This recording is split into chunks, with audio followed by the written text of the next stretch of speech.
I'm going to talk you through the rig that we're using today here at Chew Valley. It's a very simple rig that can be used with a variety of different baits in different conditions, and it's very transferable for day-to-day predator fishing on everything from canals, drains, through to still waters and even rivers. So let's have a look at it. Starting with the Mainline, we've got some 30-pound Fox Horizon braid.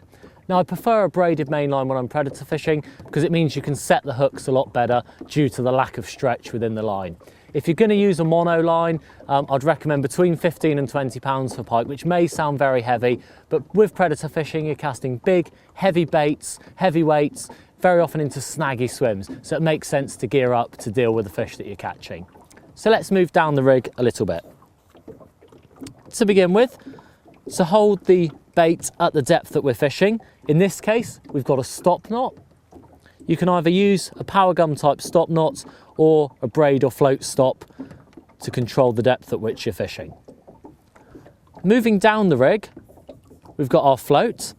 And in this case, this is a 25-gram Predator live bait slider. It's a traditional bung-shaped pike float. And the reason that I like this, it's very, very visible. We've got a little bit of a chop on here today, so it's really visible. You can see it on the surface. And with its shape, when you're suspending baits, it will allow you to use a decent sized weight and a decent sized bait in whether it's fast flowing conditions or in waves, and it lets you hold the bait up in place. This is just running on the line, and we can just stop it at the depth that we want with either the braid stop or a power gum stop knot. Now these floats, they've got quite a narrow central tube, which means you don't need to worry about trying to thread on fiddly little beads when your hands are cold on a winter's day. So that's useful in itself. Now if we move down, we've got our weight. In this case, we've got a 25-gram quick change egg sinker. Now the beauty of these is if we just pull the rubber sleeve off there, these have got a groove that runs down the side of the body.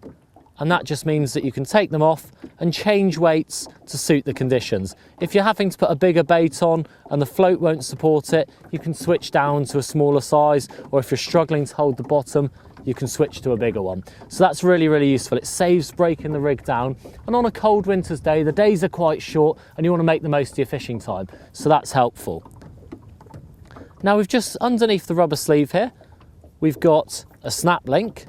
And that's at the top of our ready-made trace. Now we'll come on to the trace in a minute, but the snap link is quite an important aspect within this rig.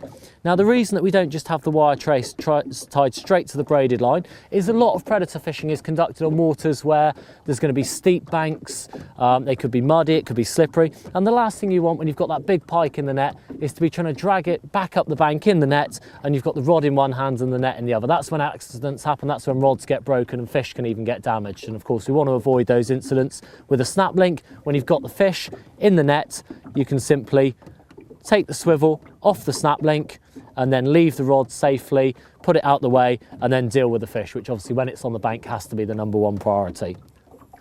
Now holding that in place, our ready-made predator traces come with a rubber sleeve, and that just makes everything a little bit neater and reduces tangles. Our ready-made traces are made from our Carboflex wire. This is a really good wire. It's got a coating on it, which means it lasts a lot longer than traditional uncoated wires. And being a little bit thicker in diameter, it stops the sort of cheese wire effect that you can get with thinner wires. So it's really important from a conservation point of view as well. In this case, we've got two size 6 trebles, which are a good balancing act for a medium-sized bait. We will talk a little bit later on about using different trebles in different situations with different baits. And these ready-made traces have got the bait flags on as well, which give a little bit of extra attraction. The spacing on these is correct for the size of the hooks as well, which is very important. Now let's go through a couple different situations where you can use this rig in different conditions. Now, on a river, a drain, a canal, you might want to suspend the bait and let it just float around or trot down on a river, and this is the perfect rig to do that. If we pretend that the bottom of the boat here is the lake bed, if we set our stop knot so that the rig is suspended, we can let the rig drift around like so off of the bottom, and obviously that can attract a predator. That's a really good method with either a dead bait or on waters where it's allowed. Obviously that can be used with a live bait as well. Now to show the versatility of this rig, if we pull our stop knot up so that the bait and the weight are lying on the bottom, like so. If we set it just over depth, it makes a perfect float ledger style rig, perfect for dead baiting on a variety of waters. As you can see, it's a very simple rig, highly effective. It's caught me dozens of big pike over the years. It's something that anyone can tie. There's only one knot involved. It's all simple to put together, straight out of the packet. Really convenient tackle to get out there and have a go for the predators yourself.